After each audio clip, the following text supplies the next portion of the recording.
BJP ছেড়ে তৃণমূলে যোগদান করল 5 জন নেতাকর্মী। শনিবার সকাল 10:30 নাগাদ দিনহাটায় উত্তরবঙ্গ উন্নয়ন মন্ত্রী উদয়ন গুহর বাসভবনে তার হাত ধরে এই 5 জন বিজেপি কর্মী সমর্থক তৃণমূল কংগ্রেসে যোগদান করেন। তাদের হাতে তৃণমূলের দলীয় পতাকা তুলে দেন মন্ত্রী নিজে। এদিন বিজেপির 3 নম্বর মণ্ডল সম্পাদক বিশ্বজিৎ সরকার সহ 5 জন তৃণমূলে যোগ দেন বলে দাবি করেন তৃণমূল নেতৃত্ব।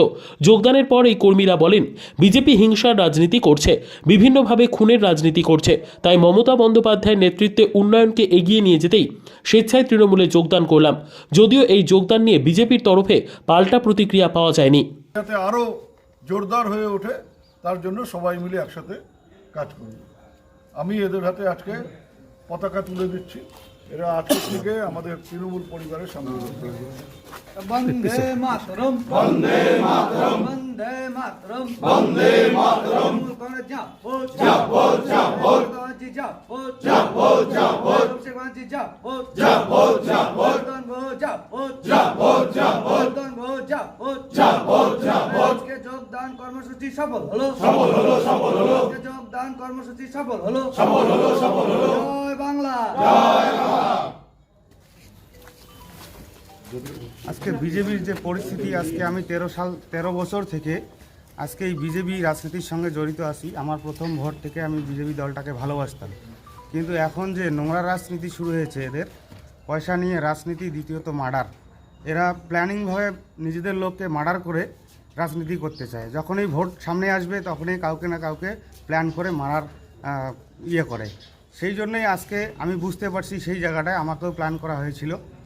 সেই জন্যই আমি আজকে মমতা ব্যানার্জির যে উন্নয়নের ধারা দেখে আজকে আমি বুঝতে পারছি যে ওই দলের থেকে এইখানে আমাদের অনেক সুবিধা আছে। তার মধ্যে গরিব মানুষের যে সমস্ত উপকার হচ্ছে, সেই উন্নয়নের ধারা দেখে আজকে আমরা এই তৃণমূল কংগ্রেসে জয়েন করলাম। কি নাম, কোথায় বাড়ি? আমার নাম বিশ্বজিৎ সরকার, কিশোর 10 গ্রাম অঞ্চল 3 নং মণ্ডল। পরিষ্কার বলে দিয়েছে যে ওরা, এটা তো আমরা আরও কয়েকজনের মুখ থেকে শুনছি এবং আরও বড় বড় কয়েকজনকে আমরা জয়েন করিয়ে দেবো কয়েকদিনের মধ্যে। তাদেরও একটা বক্তব্য, তারা নিজেদের প্রাণের আশঙ্কা করছে।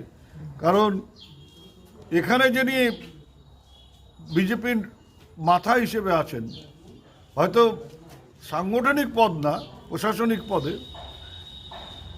তার কাজই হচ্ছে কোনো একটা নির্বাচনের আগে বিজেপির একজন কর্মীকে হত্যা করিয়ে দিয়ে সেই হত্যার দায় তৃণমূলের কাঁধে চাপানো।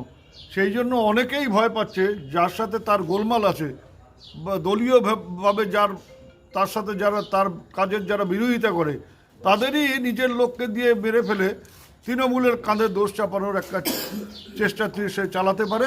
সেই ভয়ে অনেক নেতা আছেন যারা কয়েকদিনের মধ্যেই তৃণমূল কংগ্রেসে যোগ দেবে।